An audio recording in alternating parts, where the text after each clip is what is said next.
Hello friends, welcome to my YouTube channel Simranjeet classes of commerce. मैं हूं आप सबकी दोस्त सिमरनजीत। मैं अपनी वीडियोस में आपके साथ अकाउंट्स और इकोनॉमिक्स के कंसेप्ट्स एंड थ्योरीज को ईजीएस्ट वे में डिस्कस करूंगी ताकि आपको कोई भी कोचिंग की ज़रूरत ना पड़े। तो ये वीडियो सभी स्टूडेंट्स के लिए हेल्पफुल रहने वाली है, खासकर उन स्टूडेंट्स के लिए जो लोग कोचिंग के एक्सपेंसेस को पे नहीं कर सकते। तो चलिए आज पहली वीडियो हम शुरू करते हैं क्लास 11 की अकाउंट से, accounting chapter number 5 accounting equation से। तो अब कई स्टूडेंट्स के मन में होगा कि मैंने पहले 4 चैप्टर जो थ्योरी के हैं वो क्यों नहीं कवर करे। तो देखो, इसका भी एक रीजन है। आपके एग्जाम हाफ ईयरली एग्जाम्स में एटलीस्ट 45 डेज रह गए हैं, तो मार्किंग स्कीम के अकॉर्डिंग जो थ्योरी का पोर्शन है वो 10 to 15 मार्क्स का होगा, बाकी सारा पोर्शन प्रैक्टिकल का होगा।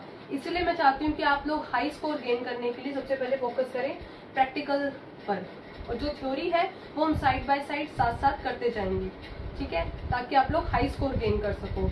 और अपनी वीडियो को शुरू करने से पहले अगर आपको मेरी वीडियो अच्छी लगे तो आपसे रिक्वेस्ट है मेरी वीडियो को लाइक करना, शेयर करना, सब्सक्राइब करना और बेल आइकन को प्रेस करना बिल्कुल मत भूलना। तो चलिए अपनी वीडियो शुरू करते हैं। सबसे पहले हमारे लिए समझना जरूरी है कि अकाउंटिंग क्या है।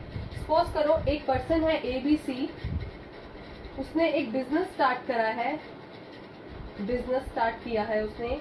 एंड ऑफ द ईयर उससे क्या पता लगेगा, एंड ऑफ द ईयर उसे पता लगेगा कि उसके पास क्या है, कितनी एसेट्स हैं, कितनी लाइबिलिटीज हैं, उसे प्रॉफिट हुआ है या लॉस हुआ है, ये सब उसे पता चलेगा बैलेंस शीट से।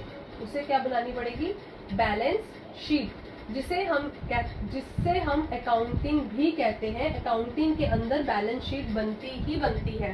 बैलेंस शीट ही हमारी एक तरह की अकाउंट्स होती है, ठीक है। अब आता है अकाउंटिंग इक्वेशन। अकाउंटिंग इक्वेशन क्या है? अकाउंटिंग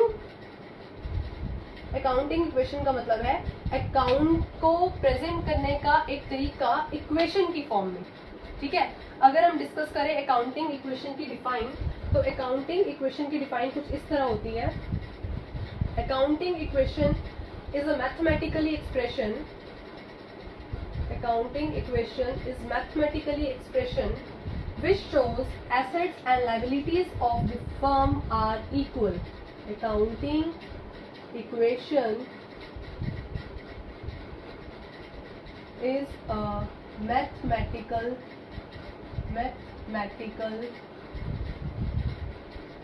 expression which shows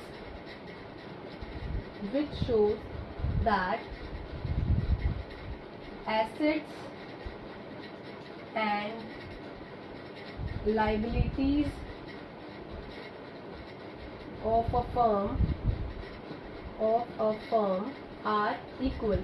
कि कोई भी फर्म हो उसकी जो एसेट साइड है वो हमेशा लाइबिलिटी साइड के इक्वल होगी, तभी आपकी बैलेंस शीट जो है वो ठीक है, अदरवाइज आपकी बैलेंस शीट में कोई ना कोई मिस्टेक है।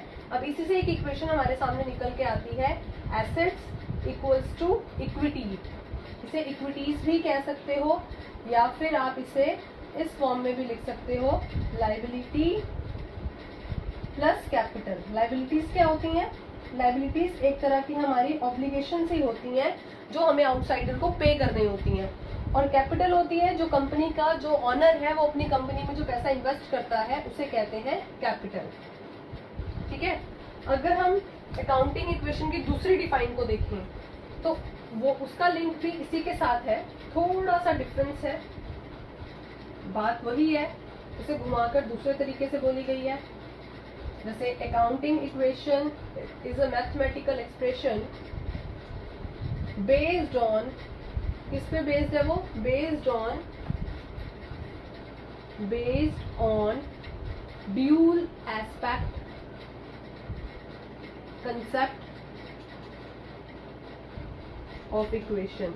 मतलब कि अकाउंटिंग इक्वेशन पर हर ट्रांजैक्शन का 2 या 2 से ज्यादा इफेक्ट पड़ेगा, ठीक है। ये थी इसकी डिफाइन। अगर हम इसके इफेक्ट की बात करें तो इसके इफेक्ट भी 2 तरीके के होते हैं, 2 तरह से होते हैं। या तो इसका जो इफेक्ट है, ट्रांजैक्शन का जो इफेक्ट है, वो अकाउंटिंग इक्वेशन पर दो साइड पड़ेगा, नहीं तो दो से ज्यादा साइड भी पड़ सकता है। जो ट्रांजैक्शन का वेट, ये देखिए, transaction effect on accounting equation, दो तरह से इफेक्ट होगा। Effect two items, affecting two items, या फिर affecting more than two items, ठीक है, या दो या फिर दो से ज्यादा फर्क पड़ेगा अकाउंटिंग इक्वेशन पर, ठीक है। अब इन्हीं दोनों के हिसाब से, मतलब टू आइटम्स और मोर देन टू आइटम्स के हिसाब से इन क्या इफेक्ट होता है ट्रांजैक्शन का अकाउंटिंग इक्वेशन पर, ये मैं छोटा सा एग्जांपल लेके समझाऊंगी।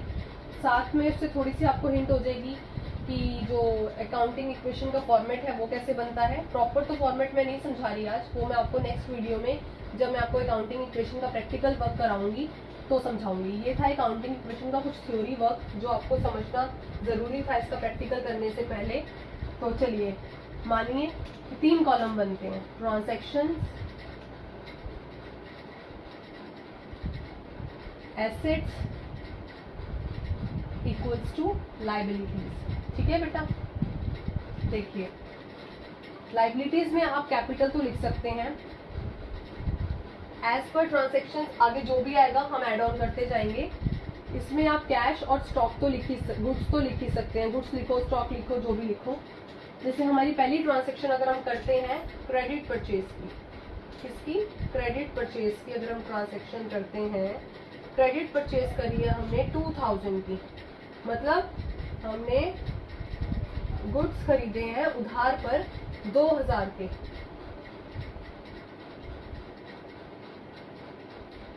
ठीक है, हमने गुड्स खरीदे हैं 2000 के उधार पे। देखो हमारे गुड्स तो बढ़ जाएंगे, साथ में क्या होगा, हमने आज नहीं तो कल तो पैसा देना ही है, हमारे क्रेडिटर इंक्रीज हो जाएंगे। तो ये क्या इफेक्ट हुआ इस ट्रांजैक्शन का, दोनों साइड, एसेट्स और लायबिलिटी दोनों साइड इंक्रीज हो गई, ठीक है। अब इसका बैलेंस हम नीचे ले आएंगे, एज इट इज, ऐसे का ऐसे ही।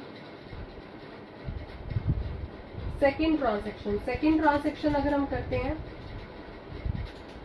कैश परचेज की, अगर हमने कैश में परचेज करा है गुड्स को, तो फिर क्या होगा, अगर हम गुड्स को कैश में परचेज कर रहे हैं तो बहुत इजी है, हमारा कैश तो भैया कम हो जाएगा। जब हम कोई भी चीज खरीदेंगे पैसे देकर तो हमारे पैसे कम होंगे और हमारे गुड्स बढ़ जाएंगे। तो इस ट्रांजैक्शन का इफेक्ट हुआ कि एसेट साइड में ही एक साइड जो है उसकी, एसेट साइड में एक जो उसकी एसेट है वो इंक्रीज हुई और अनदर एसेट उसकी डिक्रीज हुई। ये एज इट इज वैसे का वैसे अमाउंट सामने दोबारा। Third transaction, sold goods costing, जिनकी कॉस्टिंग थी ₹2500 sold goods costing 2500 on credit, उसे क्रेडिट में बेच दिया है, उधार में बेच दिया है ₹4000, मतलब 2500 की चीज को 4000 में बेच दिया गया है। तो देखो 2500 के तो गुड्स हमारे कम हो जाएंगे, और जो हमें उधार में हमें बेचा है, हमें आज नहीं तो कल वो पैसे मिल जाएंगे हमारे डेटर्स से। इसे कहते हैं डेटर्स, जिनसे हमने पैसा लेना है उसे कहते हैं डेटर्स, और जिन्हें हमें पैसा देना है, हमने जिनको पैसा देना है वो होते हैं हमारे क्रेडिटर्स, ठीक है। तो ये देखिए, अब बहुत इजी पता लग जाएगा कि हमें प्रॉफिट है कि लॉस है। हमें 2500 की चीज को 4000 में बेचा है, तो मतलब हमें प्रॉफिट हुआ है। हमारा प्रॉफिट कहाँ जाएगा, कैपिटल में ऐड हो जाएगा। अगर हमें लॉस होता तो हमारा कैपिटल से वो माइनस हो जाता, ठीक है। इस ट्रांजैक्शन के हमारे 3 इफेक्ट पड़े हैं। एक तो एसेट साइड में ही एक एसेट डिक्रीज हुई है, अनदर एसेट इंक्रीज हुई है, और लायबिलिटी साइड में जो इनका डिफरेंस था वो इंक्रीज हुआ है, ठीक है। ये हो गए जो मोर देन 2 इफेक्ट्स थे ट्रांजैक्शन के।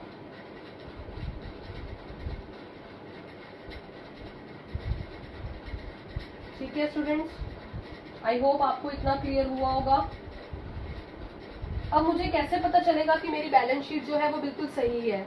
मेरे को इसका बैलेंस मैच करना पड़ेगा। रफली हम इसे मैच करते हैं। देखो, इसका टोटल आता है 3500 और इसका भी टोटल आता है 3500। इट मीन्स मेरी बैलेंस शीट बिल्कुल सही है। तो मेरी आज की वीडियो यहीं खत्म होती है। मैं अपनी अगली वीडियो में अकाउंटिंग इक्वेशन का प्रैक्टिकल आपसे शेयर करूंगी, डिस्कस करूंगी। तो अगर आप लोग हाई स्कोर गेन करना चाहते हैं तो मेरी वीडियो से लगातार जुड़े रहिए। इसे शेयर करना, सब्सक्राइब करना और इसको ढेर सारा प्यार देना। Okay, bye, ta-ta, see you tomorrow.